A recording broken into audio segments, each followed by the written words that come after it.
Why has this happened? The frightened beast wanders the wood as though urged forward by an invisible force. Its blackened hide is scarred from stoning, its claws broken and chipped. It has no one to soothe its wounds, and that pain brings back the abuse it endured in town. The path ahead is brimming with an eerie force, as if something may jump out of hiding at any time. With quickened heartbeat and moistened eyes, the beast tenses. Yet it pushes forward in search of peace. There comes a light, then another. Softly glowing orbs begin to surround the beast. It immediately seeks safety within the darkness. Soft giggles tickle the beast's ears. It rubs its eyes and sees small boys and girls with vividly colored butterfly wings fluttering in midair. They are delicate, their limbs long and lithe. Their faces are perfectly sculpted, with eyes like jewels. Suddenly, the beast unearths long-buried knowledge. The creatures that float before it are fairies.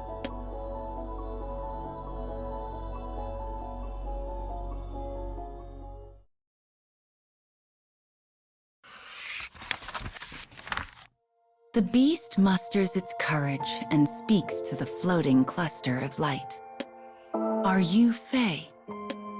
The beast has only known the pain and anger of others, yet it now smiles as though seeing an old friend. As it does, it recalls an old saying. The more delightful a fairy, the more malevolent its heart. One must always take great care around such creatures. Just then, a fairy speaks. We have many friends here, beast.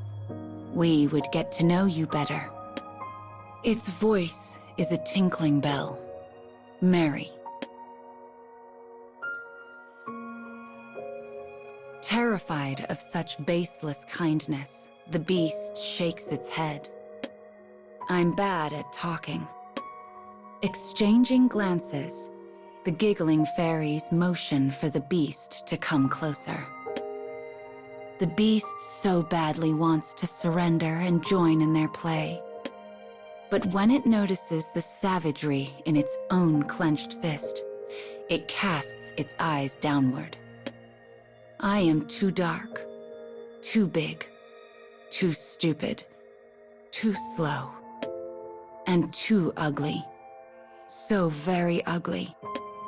Perhaps the fairies will leave once they know the beast has nothing to offer. But instead, they giggle with delight. We don't mind, they cry. We don't mind at all. Their smiles set alight a faint flicker of hope within the beast's heart. Perhaps they are willing to accept her for who she truly is.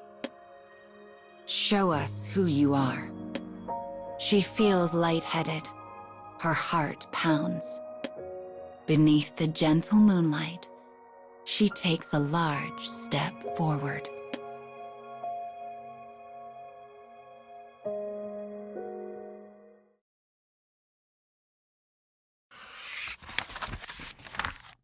The beast steps from the darkness toward the light of the Fae. Moonlight lays bare the abyss of its body. It timidly opens its eyes and beholds a gaggle of fairies.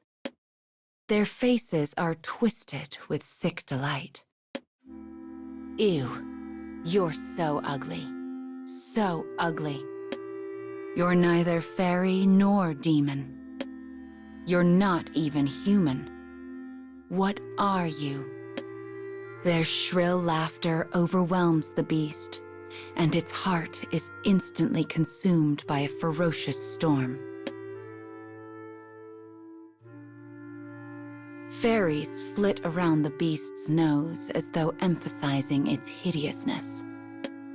Gosh, aren't you embarrassed to be walking around like that? Why would we ever be your friend? The sweet, cherubic fairies turn the beast into a source of utter mockery, shredding its heart in the process.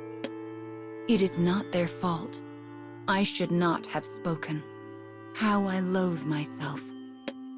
Heartbreaking emotions pour from the beast in a howling maelstrom. The lights go out.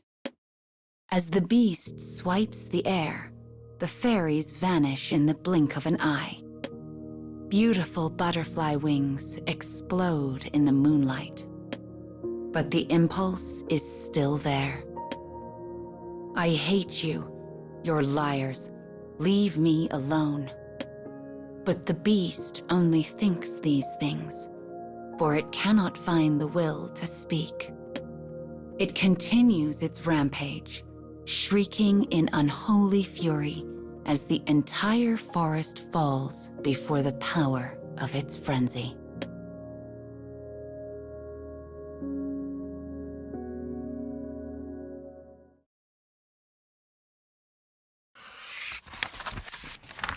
Time passes. How much, none can say. When the beast comes to its senses, it beholds a terrifying scene. Wings and limbs are torn to shreds. Small bodies lie on the ground, their faces frozen in fear. The beast is drenched in sweat. It cannot keep from shaking. The beast runs then, and as it runs, the remaining fairies give chase with furious rage. It runs and runs until its heart is near to bursting. Finally, it loses its pursuers and enters an odd, crumbling ruin. It is silent here. Even the insects are given no voice. At last, the beast stops shaking. It finds no jeers from the townsfolk here, no whispering of the trees. The tranquility is comforting. It offers an embrace gentler and warmer than any other soul could offer. The beast breathes a sigh of relief.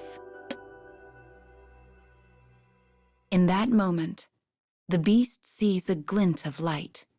It braces itself, thinking it another fairy. But it is only a distorted mirror. In it, the beast sees its own sharp claws and hideous face. You are neither fairy nor demon nor human, the Fae had said. Therefore, the beast is nothing.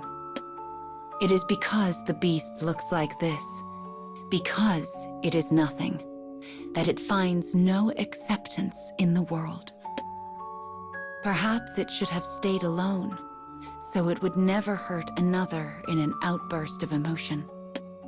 Despite how much it craved attention, the only one that would ever return the foolish beast's gaze exists solely within this mirror. A deep sigh rises from the beast before vanishing into the darkness, almost as if it is letting go of its last remaining hope.